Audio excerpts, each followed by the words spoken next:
Bonjour. Vous tenez le coup, parce que là, on vous donne un marathon de présentation. Je vous admire. On va donc passer à l'autre moitié du monde. Passons aux femmes pour les 2 dernières présentations. Donc, je suis Alexandra Léry, je suis oncologue médicale et chef de l'équipe qui a fait le programme sur la recherche de l'ovaire. Je vais essayer de faire court, parce que comme je passe en dernier, et vraiment mon but, c'est de vous donner un message positif et vous donner 2 illustrations très pratiques de ce qu'on a pu faire grâce au soutien du parrainage ovaire. Quelques petites généralités sur les cancers de l'ovaire. C'est relativement rare. Par rapport aux 50 000 cas de cancer du sein, il n'y a que 4 500 cas de cancer de l'ovaire par an en France. Mais c'est quand même une maladie grave puisque ça reste la 4e cause de mortalité par cancer chez la femme. Les tumeurs les plus fréquentes sont épithéliales et touchent principalement des femmes périménopausées. Mais il est important de savoir qu'il y a une multitude de cancers de l'ovaire qui sont rares et qui touchent les femmes, même les enfants, beaucoup plus jeunes. Aujourd'hui, je ne vais pas en parler, mais ça ne veut pas dire que ça n'est pas un intérêt de notre recherche, et on travaille également sur ces tumeurs-là. Qu'est-ce qu'on disait sur les cancers de l'ovaire avant? Alors, rares, alors c'est toujours le cas, Dieu merci, méconnus, pas vraiment médiatisés, on n'en parle pas beaucoup des cancers de l'ovaire, intéresse pas beaucoup peut-être les industriels, et n'a pas vraiment encore bénéficié de l'essor de toutes ces thérapies ciblées dont on vous parle dans tous les autres cancers. Alors la bonne nouvelle, c'est que c'est quand même en train de changer, que par exemple, en haut, je vous ai mis le ruban vert du cancer de l'ovaire, mais est-ce que des gens ici connaissaient le ruban vert du cancer de l'ovaire? Bah voilà, donc c'est ça qu'il faut changer. On a quand même des bonnes nouvelles. Donc aujourd'hui, pour la première fois, les cancers de l'ovaire mènent l'innovation dans une stratégie thérapeutique. Et ça, c'est une très bonne nouvelle, parce que pendant longtemps, les cancers de l'ovaire ont été l'enfant pauvre de la cancérologie, pas le seul enfant pauvre, mais l'un des enfants pauvres de la cancérologie. Et aujourd'hui, la recherche dans les cancers de l'ovaire mène tout ce qui concerne les thérapies qui visent à cibler la réparation de l'ADN. L'ADN, je vous ai fait mon petit schéma ici, c'est le patrimoine génétique que nous, on a en nous, mais là, ce qui m'intéresse, c'est le patrimoine génétique des cellules tumorales. Et aujourd'hui, dans les cancers de l'ovaire, une grande stratégie, c'est justement de cibler la réparation de ce patrimoine génétique. Donc, qu'est-ce que ça veut dire? Bien, Angelina Jolie a fait beaucoup pour les cancers du sein et de l'ovaire, parce qu'elle a réussi à mettre la lumière sur ces cancers, en tout cas dans l'ovaire dont on parlait peu, et sur une anomalie très fréquente, qui est une mutation qui s'appelle la mutation BRCA. Elle peut être héréditaire, ce qui était le cas chez Angelina Jolie, c'est pour ça qu'elle a pris des mesures préventives pour éviter les cancers. Mais on sait aujourd'hui que soit parce que la mutation est héréditaire, ou parce que la mutation est acquise uniquement au niveau du cancer de l'ovaire, 20% des cancers de l'ovaire ont une mutation BRCA. Qu'est-ce que ça veut dire avoir une mutation BRCA? Eh bien, ça veut dire que ces cancers ne savent pas réparer leur ADN. Donc ils ont des cassures dans leur ADN et les réparent très très mal. Et initialement, c'est sans doute un avantage pour la tumeur, parce que ça engendre des cellules qui deviennent de plus en plus bancales, agressives et qui contribuent au développement du cancer. Mais la bonne nouvelle, c'est que ça les rend aussi vulnérables. C'est un peu leur talon d'Achille. Donc qu'est-ce que ça veut dire? Je vous ai fait des petits schémas avec des tables. Une cellule normale, elle répare très très bien son patrimoine génétique, elle est stable, elle tient sur 4 pieds. Le cancer de l'ovaire BRCA muté, il a un déficit dans une de ses voies de réparation. Et donc, c'est une table à 3 pieds. Mais en fait, elle est un petit peu bancale, mais elle tient très bien. Donc, évidemment, qu'est-ce qu'on est venu faire? On est venu attaquer l'un de ses pieds. Donc, vous coupez l'une de ces jambes dans une cellule normale, elle survit. Par contre, dans des cancers qui ont une mutation BRCA, attaquer un autre mécanisme de réparation est complètement létal dans ces cellules. Et ça, c'est ce qui a été exploité dans les cancers de l'ovaire, et donc qui est vraiment pour la première fois l'emblème d'une nouvelle stratégie thérapeutique. Et une catégorie de médicaments qui s'appelle les inhibiteurs de PARP permettent de tuer de manière sélective les cancers de l'ovaire qui ont une mutation BRCA, en laissant les cellules normales relativement tranquilles. Donc, ces inhibiteurs de PARP ont été prouvés efficaces et sont disponibles depuis 2016 pour les cancers de l'ovaire BRCA mutés. C'est une très bonne nouvelle, en plus c'est un comprimé. Donc, pour la première fois, les cancers de l'ovaire mènent l'innovation thérapeutique. Donc, tout ça est très bien et c'est une très bonne chose que ces traitements soient aussi efficaces pour les cancers de l'ovaire BRCA mutés. Mais évidemment, on veut toujours plus. Donc, vu le succès de ces traitements chez les cancers de l'ovaire avec une mutation BRCA, est-ce qu'on ne pourrait pas identifier un sous-groupe supplémentaire de patientes avec un cancer de l'ovaire qui pourraient bénéficier de ces traitements? Et la réponse est oui.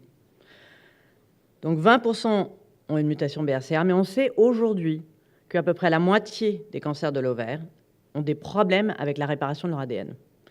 Et donc évidemment, un des défis, c'est d'essayer d'identifier ce 30% supplémentaire. Et donc grâce au parrainage ovaire, on a un projet qui mène à étudier sur des centaines d'échantillons de patientes pour essayer de développer des biomarqueurs de défaut de réparation de l'ADN autres que BRCA, qui nous permettrait potentiellement un jour de pouvoir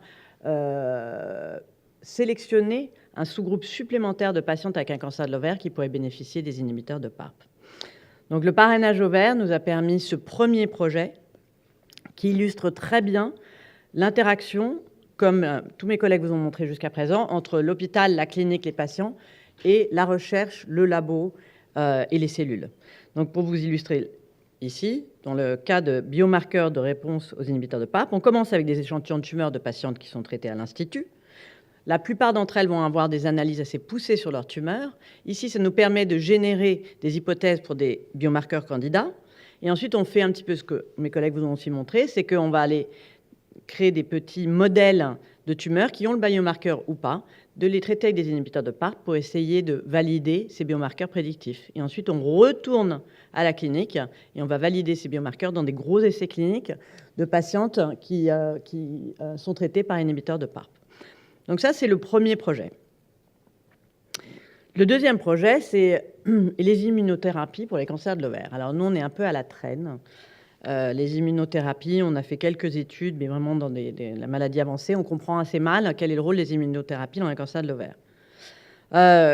Vous avez déjà eu plusieurs présentations qui en ont parlé, donc là c'est vraiment un rappel. Pourquoi cette stratégie? Parce qu'on sait que les cellules immunes ou les globules blancs nous aident à attaquer les infections bactériennes, les virus, mais peuvent aussi attaquer les cellules de cancer. Première chose. La deuxième chose, c'est qu'aujourd'hui, vous avez entendu beaucoup parler des immunothérapies qui viennent en plus stimuler ces cellules rouges, ces cellules immunes, pour qu'elles soient encore plus efficaces pour combattre le cancer. Donc tout ça a été prouvé chez certains patients avec du mélanome, des patients avec des cancers de la vessie, du poumon. Donc vraiment, quel est le rôle? Y a-t-il un rôle pour les immunothérapies dans les cancers de l'ovaire? Alors pour pouvoir poser cette question, il faut déjà savoir quelle est la prise en charge des cancers de l'ovaire de manière générale. Et de manière générale, il y a toujours chirurgie et chimio. L'ordre dans lequel on fait les choses, c'est le chirurgien qui nous dit. Mais de plus en plus, on a tendance à plutôt adopter la deuxième stratégie, qui est de faire d'abord une chimiothérapie, parce que ça marche très très bien dans les cancers de l'ovaire. On réduit la masse tumorale. Et ensuite, le chirurgien peut arriver, opérer beaucoup plus facilement, plus efficacement. Et ensuite, encore un peu plus de chimiothérapie. Le problème, c'est qu'avec cette approche, c'est qu'on a eu un doute. On s'est dit, si on donne une chimiothérapie à cette tumeur avant de l'opérer, la chimiothérapie, c'est censé être immunodéprimant. Est-ce qu'on n'élimine pas toutes ces bonnes cellules immunes qui sont dans la tumeur? Donc peut-être qu'on a un effet néfaste avec cette chimiothérapie préopératoire. Donc le deuxième projet qui a été soutenu par le programme du parrainage était un projet qui visait à étudier l'impact de la chimiothérapie sur la présence ou non de ces cellules immunes dans les cancers de l'ovaire après une chimiothérapie. Là, on a étudié 300 cancers de l'ovaire avant et après traitement, et on a pu répondre à cette question. La première chose qu'on a montré, c'est qu'au diagnostic, dans beaucoup de patientes, il y a la tumeur, les cellules vertes, et puis les cellules immunes, elles circulent un peu dans l'avoisinage, mais ne semblent pas vraiment s'intéresser à la tumeur. Par contre, vous donnez une chimiothérapie, et dans la moitié des cas, la chimiothérapie a pour impact d'attirer toutes les cellules immunes qui vont infiltrer la tumeur. Et on a caractérisé quelles cellules immunes étaient recrutées par la chimiothérapie au sein de la tumeur. Et ce sont des cellules immunes qui sont très efficaces. C'est des cellules cytotoxiques qui sont là pour attaquer et tuer les cellules de cancer. Donc la chimiothérapie est peut-être une bonne chose dans le cancer de l'ovaire d'un point de vue immunologique. Ça semble attirer les cellules immunes vers la tumeur. Et en plus, on sait que plus la chimiothérapie a attiré de cellules immunes, plus les patientes vivent longtemps. Donc tout ça a été présenté dans plusieurs congrès, plusieurs publications. Évidemment, nous a fait évidemment générer des nouvelles questions. La première question, c'est que si la chimiothérapie attire les cellules immunes, peut-être est-ce qu'on utilise la chimio d'abord pour attirer les cellules immunes et ensuite on va stimuler les cellules immunes au sein de la tumeur pour qu'elles éradiquent les cancers de l'ovaire. La deuxième chose, c'est que la plupart des essais qui ont été menés à ce jour avec les immunothérapies dans les cancers de l'ovaire sont en rechute, très bien. Mais en fait, moi, ce qui m'intéresse beaucoup plus, c'est de les mettre en première ligne, où là, on est en train d'essayer d'augmenter les taux de guérison. Et donc, grâce en fait, à des données générées par le projet Parrainage ovaire, on a pu mettre en place une étude qui a ouvert il y a 4 semaines et où on va vraiment tester cette hypothèse.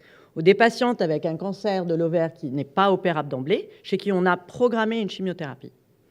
On va leur donner une première cure de chimiothérapie toute seule pour vraiment recruter toutes ces cellules immunitaires au sein de la tumeur. Et ensuite, on va poursuivre la chimio, mais en l'associant à une immunothérapie pour stimuler ces cellules. Et donc ici, c'est vraiment un exemple d'un essai qui a pu être monté grâce à des données qui ont été générées dans ce laboratoire avec votre soutien. Et c'est aujourd'hui le premier essai d'une immunothérapie en première ligne dans les cancers de l'ovaire, où en plus on va avoir des échantillons appariés pour vraiment comprendre comment cette association peut marcher. Donc j'espère vous avoir montré que vraiment c'est comme ça que ces programmes de recherche fonctionnent chez nous ainsi que chez tous mes collaborateurs. C'est vraiment une étroite collaboration entre la patiente, on va au labo et on retourne à la patiente. Et c'est pourquoi c'est important de donner le crédit à tous les gens qui font ce programme. Je vais vous en parler. J'avais oublié que mon dernier mot, c'était ça. C'est que le programme de parrainage pour la recherche n'est qu'une composante d'une dynamique qui est importante, qui est celle d'une dynamique de communication, d'information et de mobilisation autour du cancer de l'ovaire. Le cancer de l'ovaire reste trop peu connu, et pourtant il mérite beaucoup d'attention. Et pour la première fois, il y a 3 ans, on a créé un groupe de patients. Il y a 2 ans, la première marche. L'année dernière, le premier concert. L'année prochaine, on fait le 2e concert. Et le but ici, c'est de vraiment attirer l'attention sur ces cancers qui sont peut-être rares, mais méritent également l'attention de la communauté scientifique, médiatique, industrielle et médicale. Donc pour finir, j'aimerais remercier les gens qui font tout le travail, parce que moi, je viens vous le présenter. Donc tout d'abord, l'équipe dans le laboratoire, vous voyez, on est très, très estrogène. Il n'y a que des femmes, mais elles sont toutes fantastiques, elles adorent ce qu'elles font et elles travaillent très dur.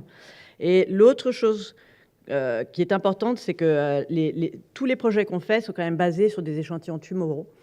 Et on a la chance de travailler avec des chirurgiens qui sont déjà d'excellents chirurgiens, donc d'un point de vue thérapeutique, mais en plus des chirurgiens qui sont extrêmement motivés par la recherche et qui nous permettent d'obtenir des échantillons de qualité pour faire tous les travaux de recherche que je vous ai présentés aujourd'hui. Et ce n'est que 2 parmi beaucoup plus. Donc merci beaucoup de votre attention. Merci à toutes les patientes qui participent aux essais cliniques, qui contribuent leurs échantillons et grâce à qui les projets comme aujourd'hui sont possibles. Et merci évidemment à tous nos parrains et marraines qui rendent nos projets une réalité. Et n'hésitez pas, si vous avez des questions ou des informations, je vous ai mis mon adresse mail. Merci beaucoup.